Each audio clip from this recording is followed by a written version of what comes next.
Abishia, Memoakwaba, Eba me channel also. Best rewa, say, no first time or channel was up, but more than subscribe, like in the share, say the way I put to be the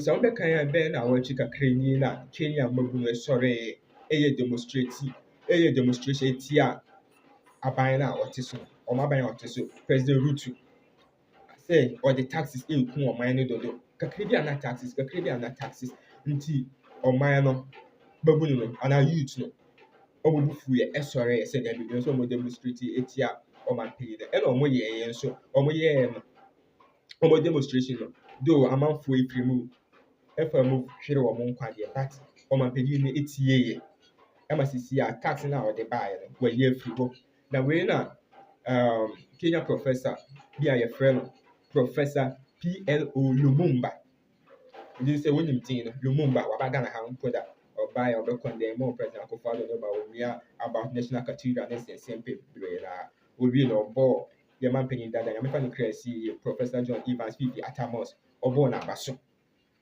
we ni say o say se ma ekoso Kenya no enye entwa yi e wo say mpanyimfo no omuhwe na omo de nyoma etutu ye se de be ya e be benefit Kenya magunu no o wansi ho a o wie ye e no ba African mpanyimfo so o hwe Africa ha kronkro bebre na ye mpanyimfo no omo ni ndi ni yi e ye kro no nko ana omo bo ti papa obo mu yi na echi yeah o criticize wo condemn mo said your moye de or say emra so say Africa mabunu ye sorry Africa mabunu ye che o man no every mpanyimfo ana say ye kandifo a o monya ade but me pese kasa ne be tenten se besrewa ye ko video no sa video video bi a me pick free global news and uplifting Africa e o mado movement na bitimi ya sa video e kika bo ma me de breu I'm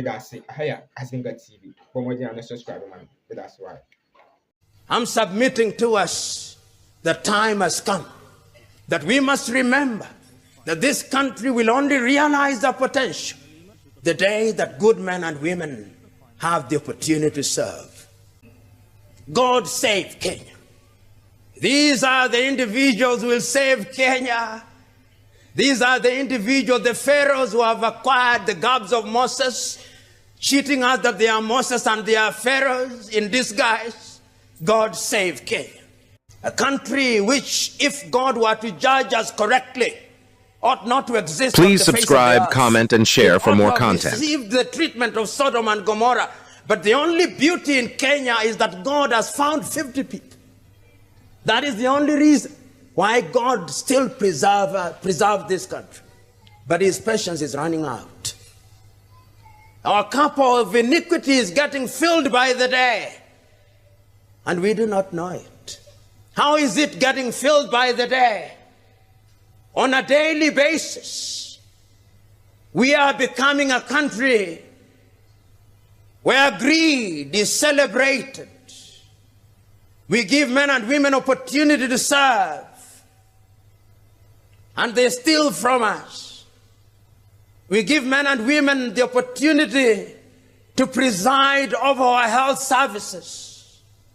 They acquire expired drugs, and women die, and children die. We are accusing Adolf Hitler of Holocaust. That is Holocaust of another kind. We are giving men and women the opportunity to preside over our transport department. They take the money, compromise the quality of our roads, and men and women die on those roads. And then we say that that is not genocide. It is genocide. And those men claim to be Christians. We give men and women the opportunity to preside over our counties, and our nurses are on strike for 1 month, and our doctors are on strike for 1 month, and not the president, not the opposition leader, not any member of parliament talks about it, and we celebrate them because of our ethnicity. You, the Kikuyu, say Modowa Nyuba. You, the Luo, say Oduadu. And you, the Kamba, say Osa Vinyamo Kamba. How can a country run that way? How can a country run that way? And we claim to be Christians, and we are so corrupt. We are destroying the next generation. And that is why James, in the book that was read at chapter 5, verses 1 to 8, tells and warns them that you oppressors, the gold and silver that you have acquired shall corrode.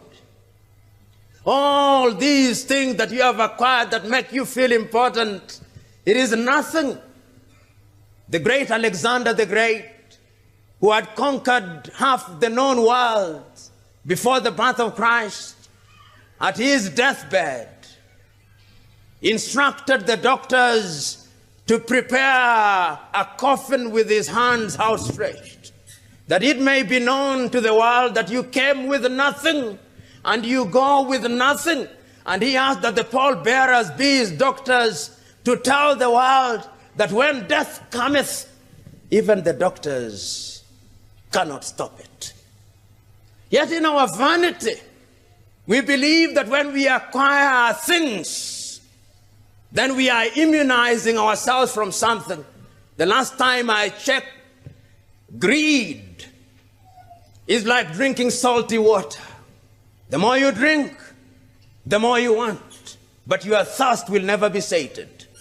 We have individuals in our communities, including ourselves, who engage in graft and corruption either wittingly or unwittingly, but most of it is wittingly. And we celebrate these individuals. In Kenya today, when I look at the men and women in the opposition, when I look at men and women in government, and I remember that not so long ago I had the advantage of working in an organization that investigated them. I'm bound by the oath of secrecy, but I can generally say, I look at them and say, God save Kenya. The tragedy is that the Kenyans either do not know or do not care. But I suspect that they know, and they have simply chosen to do what was described by the prophet Isaiah. They have eyes, but they do not see. They have ears, but they do not hear. They have a form of Christianity, and Christianity has only become a fig leaf with which we hide our moral nakedness. We must interrogate our Christianity, because if it were true that being Christians immunize us from greed, then this country would be one of the countries with the least corruption in the world. It cannot be right that we are 80% Christian, we claim, and we are one of the most corrupt nations in Africa and on earth. This corruption that is alive and well in us, it is alive and well in us because we think that corruption and the things that we have acquired illegally are going to save us. But when you read the book of Luke, that conversation between Christ himself and that rich man, the young rich man comes forth and said, good teacher,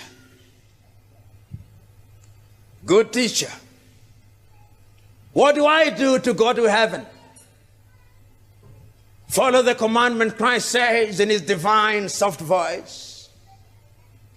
And he says, I've followed all those commandments from my boyhood.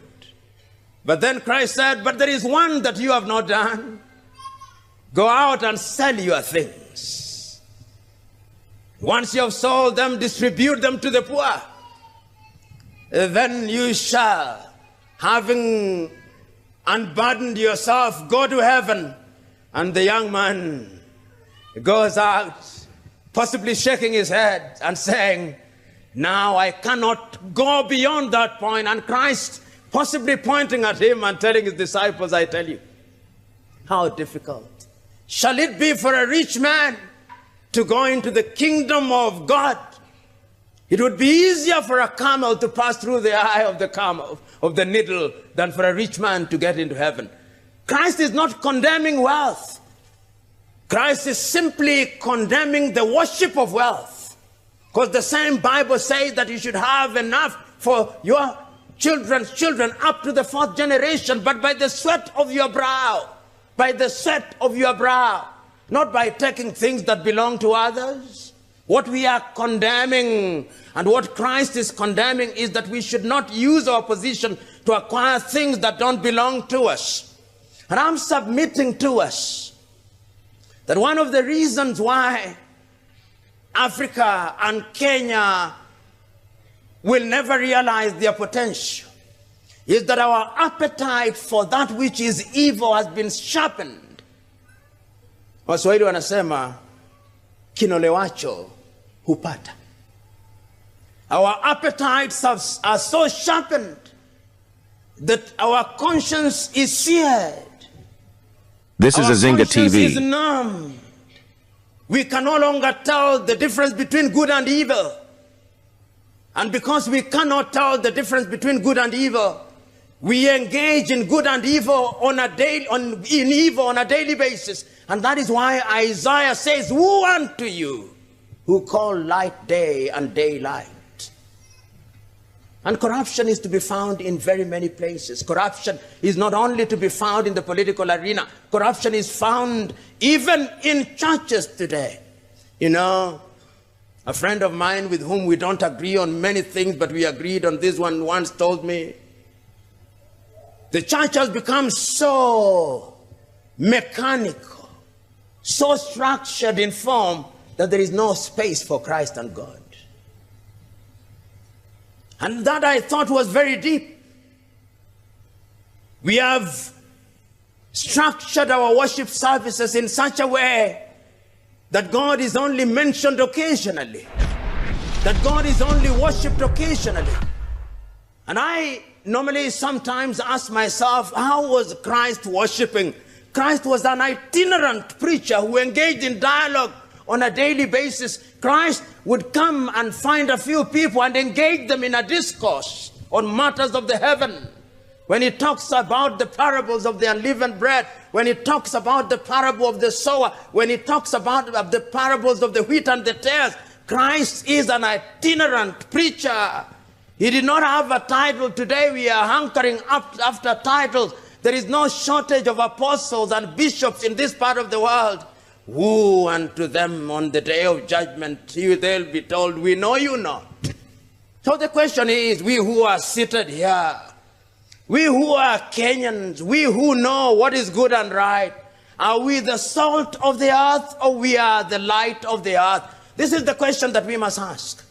What is our contribution? I'm told at one time by a friend, whether this is a true story or is an apocryphal story, I do not know. But in some airport in the Middle East, that there was a signpost saying, "You can leave your goods here, they are no Christians."